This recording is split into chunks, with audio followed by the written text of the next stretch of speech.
Hello everyone. I'm Anna Urban. I am an ADHD and mindset coach and the founder of ADHD Untamed. And today, I want to talk to you about pipe dreams. I just got off of our weekly Untamed coaching call, and one member shared that his new business was really taking off, but he's really scared. Scared that it's just another pipe dream. And if you have ADHD, you know just how much those words sting. Is this just another pipe dream? Is this just another hyperfixation? Am I getting myself in over my head again, right?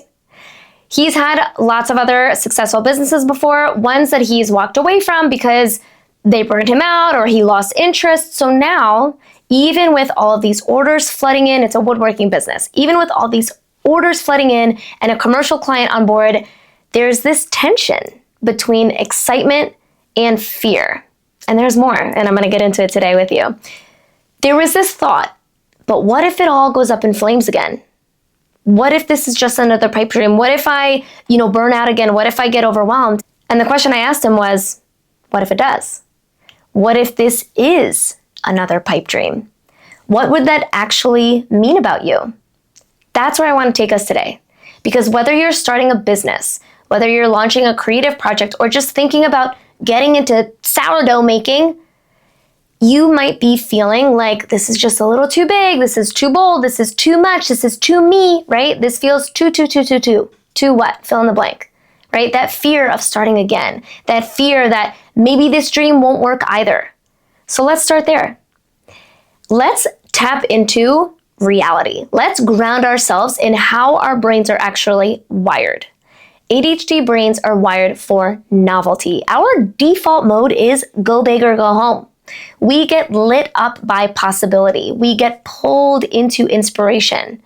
We get momentum fast. And when it works, it works. This is why I feel like so many entrepreneurs have ADHD. We were meant to be innovators, trailblazers. One of the most distinguishing characteristics of ADHD is that divergent brain, right? Neurotypical brains live more in convergent mode, which is where they can think of, plans and do things in an orderly fashion. But ADHD brains are divergent, meaning we think of ideas, we think big picture.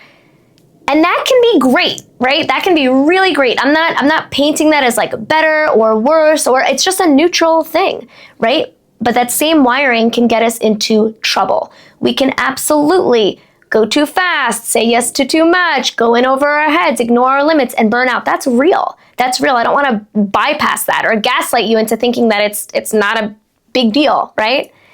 But today, I want to explore two big things. One, what happens when we put pressure on our dreams, even if it is just sourdough making? What happens when we put pressure on our dreams to prove our worth, and what it looks like instead to build trust in ourselves, regardless of how the story ends. Because when we chase something new from a place of pressure, this better work, this better be it, this better prove that I've changed, that I've grown, that I've learned, right? We are way more likely to spiral. That pressure is a recipe for disaster. That pressure will wreck the very thing that we're trying to build, right? And there's a difference between healthy urgency and pressure.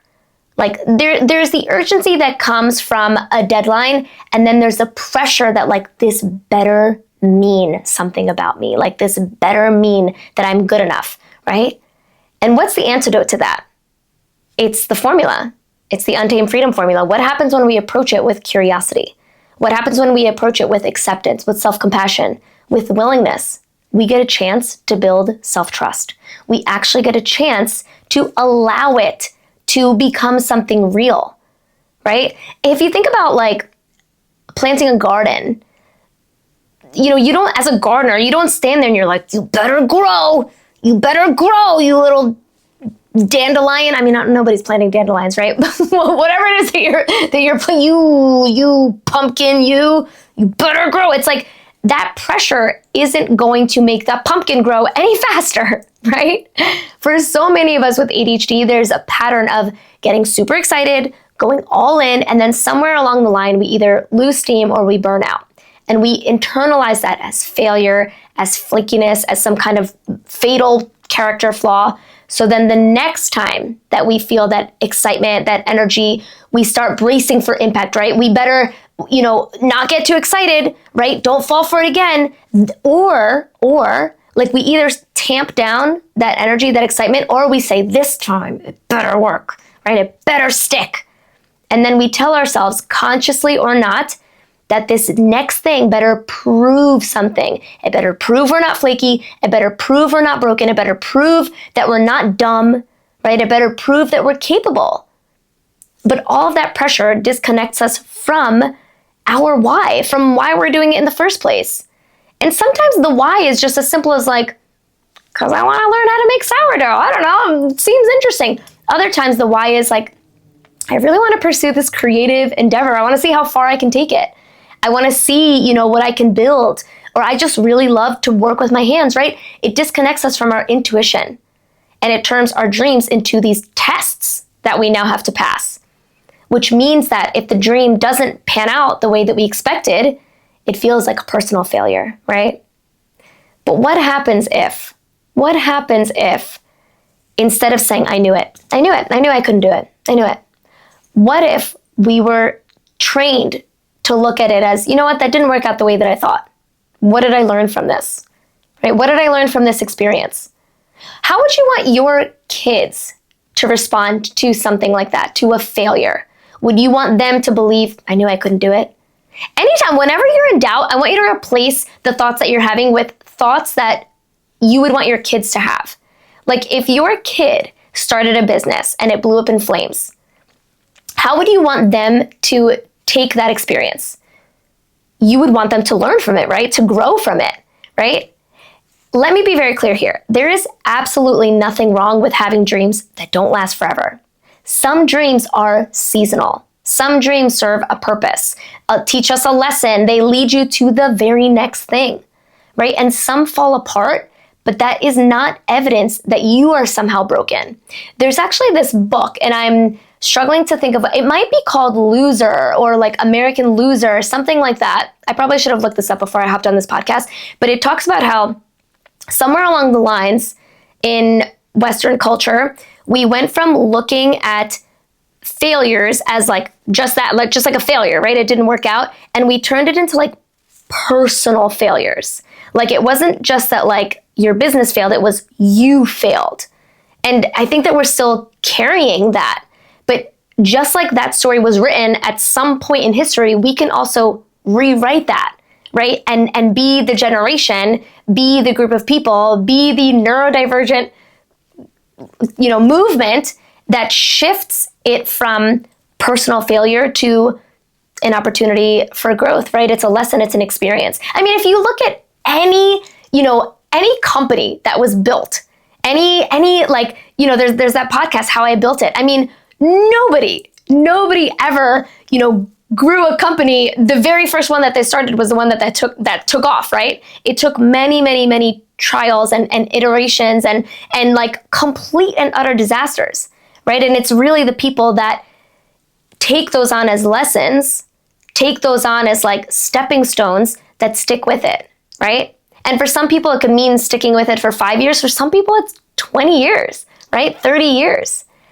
If you've ever walked away from something because you were burnt out, because you were overwhelmed, or because you were just done, it didn't mean that you failed at it. It means that you're human, right? It means that you outgrew it. It means that you learned something, right? And maybe, just maybe, that season did exactly what it was meant to do, right? Which brings me to when this member first came to the coaching call, the question that he brought wasn't actually about fear or pressure. It was, how do I build a system for this, right? He had all of these orders coming in and he felt totally overwhelmed, afraid that he wouldn't be able to keep up with it, that something would fall through the cracks. In fact, something did fall through the cracks. He had forgotten to send an invoice or something like that, right? And on the surface, it looked like a logistics problem. And when he had that one example, that one piece of evidence of like, oh, I forgot to do this thing, it's like, well, I knew it. I knew I wouldn't be able to do this. I knew I wouldn't be able to handle this. And so what kept coming forward was like this pressure, this fear. It was a deeply familiar story, right? Because in the past, he hadn't been able to keep up with the demand, right? He had walked away from businesses before. And so the urgency came from wanting to find the perfect system, right? That urgency to find the perfect system right now wasn't really about efficiency. It wasn't really about efficiency. It was about trying to avoid repeating the past. And here's what I offered him. I said, what if the need to build the perfect system is actually the trauma response? What if the system will only work when it's built from self-trust instead of panic, right? I told him, what if for now you just go with like the simplest, easiest system that works for you, that has worked in the past, that you've learned from? What if it's just pen and paper, right? What if for now it's something that you can hold, right, tangibly in your hands, right? It doesn't have to be this like tricked out thing on Excel or whatever. Like, what if just for now, as you're growing, you keep it simple, right? Something that your brain can see, can touch, and when it grows bigger that you can handle, then you hire support, right? That's scaling, right? That's how businesses scale, right? It's not by thinking of every potential solution to every potential problem, before they've even happened, right? It's this process. So many of us self-sabotage by trying to solve problems that haven't even happened yet. I do this. I still do this. I'm currently doing this, right? Which is why we need the reminders constantly. We spend our days trying to figure out every possible future failure, right? We obsess over getting it right the first time. And when we obsess over getting it right the first time, what do we end up doing? Nothing, right? Nothing. From a spiritual lens, if the same pattern keeps showing up in your life, overwhelm, burnout, chaos, overwhelm, burnout, chaos, rinse, repeat, it's not here to punish you. It is not, this pattern isn't meant to punish you. It's here to teach you, right? It's here to show you your blind spots. So the question becomes, how can I relate to this challenge differently this time? How can I relate to it differently this time? Because the moment that you shift from, I have to fix this perfectly, to what is the simplest step that I can take today? That is where the growth happens. That is where trust starts to build, right? What if the goal isn't to prove that you've changed, but to build trust in yourself as you go? One decision at a time, one quote at a time, one yes or no at a time. Right? When that member shared his story, I could hear how deeply he wanted this new venture to be the thing, right? The redemption, the proof. He's been in Untamed for over a year, and he has had tremendous success. Like a complete, I shouldn't even say a complete 180, because it's not about becoming a different person. It's really about building that trust in yourself. The trust that he built allowed him to pay off debt. It allowed him to, build stronger relationships. It allowed him to start this business. And so he was using it as this like testament, right? This like proof that I've made it, that I've learned. But here's the invitation that I offered. What if this business doesn't need to be anything other than what it already is right now? What if it's already meaningful? What if your commitment to it doesn't need to be proven through exhaustion, right? Because that is the trap. When we measure our commitment to something by how drained we are, we're not building something sustainable. We're building something that depends on burnout, right? When we're building something based on pressure, that is when things start to fall apart, right? Instead, I want you to think about building from a place of trust by honoring our capacity daily, not figuring out what our capacity is for the next 6 months, right? By slowing down, by checking in daily, right? By learning how to say, okay, this is enough, right? You can be serious about something. You can be committed to something without that pressure. So I actually have a journaling question for you today. If you are resonating with this, if you want something to ponder on and how this shows up in your life, right? If you want to integrate a lesson or two from this episode, I want you to think about something new that you're building, maybe a dream that you are starting to give voice to. Maybe it's just a new way that you want to show up in the world. Maybe it's something like, I want to be more calm, more regulated with my kids. Or maybe you are starting a business, right? Maybe it's an online business, maybe it's a brick and mortar. I want you to think about this. I want you to take this question to your journal. What am I trying to prove with this, and to whom? What am I trying to prove by doing this? What am I trying to prove by being a more patient mom? What am I trying to prove by growing a successful business? What am I trying to prove? That I'm good enough, right? That I deserve love, that I deserve connection. Who am I trying to prove that to? And then right underneath that, what would it look like to trust myself instead? So we're shifting away from proving ourselves to trusting ourselves. If we're trying to prove that we're a good mom, what are the actions that we take from that? If we're trying to build trust in ourselves that we're a good mom, what do the actions look like from that place, right? If we want to prove that we are successful, what actions do we take from there? If we want to build trust in ourselves, in figuring out what success looks like for us, what does that look like instead? Take your time with those questions. There might not be a clear answer right away, but even just the act of asking them, the act of writing them down will begin to shift things. And so as you are thinking about that, maybe what you'll want to do is return to this guided visualization practice. I want to walk you through this practice, an untamed alignment, if you will. I like combining guided meditation with visualization, with affirmations. If it feels good to you, you can also take this on a walk to pull in, your body, right? I want you to shift into connecting your mind with your body, right? Through the breath, through movement. Even if you are still, you can still use the movement of your breath to connect to these questions, all right? So this is something that you can do with your eyes open or closed. But if it's safe for you to close your eyes, you can go ahead and do that now. All right, and I want you to take a deep breath in and out. And again, one more deep breath in. Really expand your rib cage.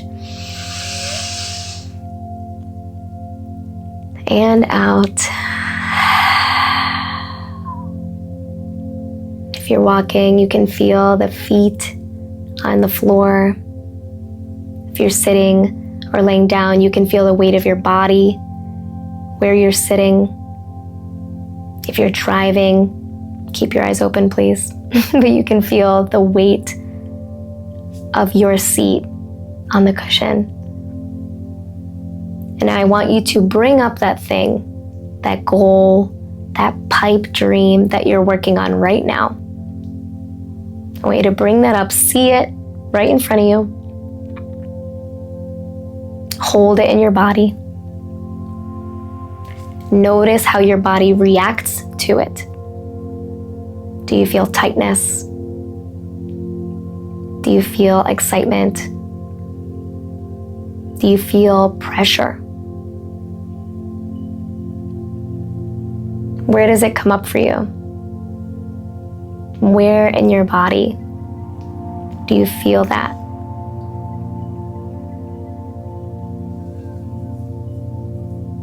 And just be with that feeling for just a moment. Maybe you take another deep breath. Imagine holding that dream with both hands. Like it's something fragile, but also powerful. It's something concrete. It's not something that you have to wrestle with or force, but something that you are in partnership with.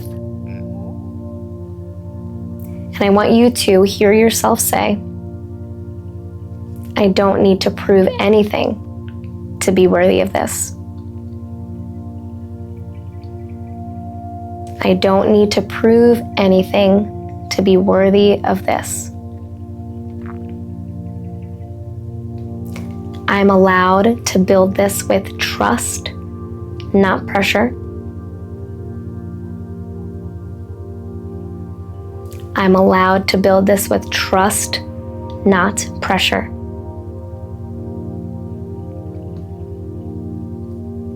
I'm allowed to learn as I go. I'm allowed to learn as I go.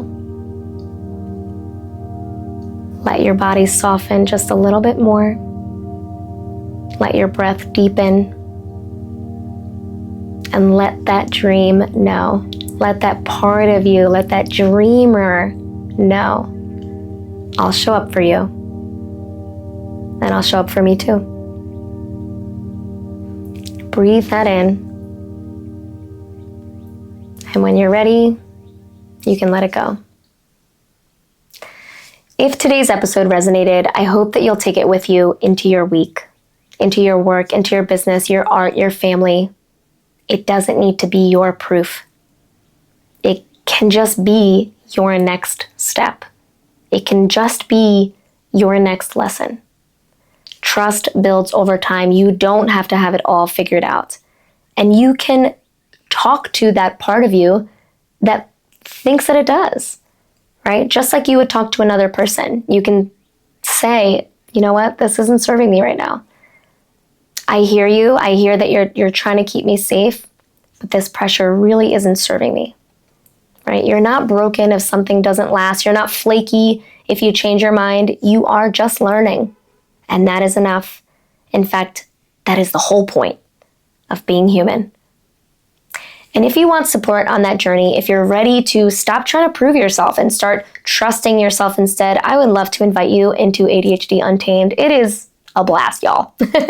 Our group coaching program, we build a strong mindset. We focus on building a strong mindset because a strong mindset is what helps you build strong systems, not the other way around. It's not strong systems that are going to create that safety. That is fake safety. It is a strong mindset, is a strong self-belief that will allow you to figure out how to build those strong systems. You'll get live coaching every single week, practical tools, and a community of people who get it, who are building businesses, who are building lives just like you. And you don't have to do it perfectly. You get to just show up. You can learn more and join us with the link in my show notes. Until next time, stay wild, my friends.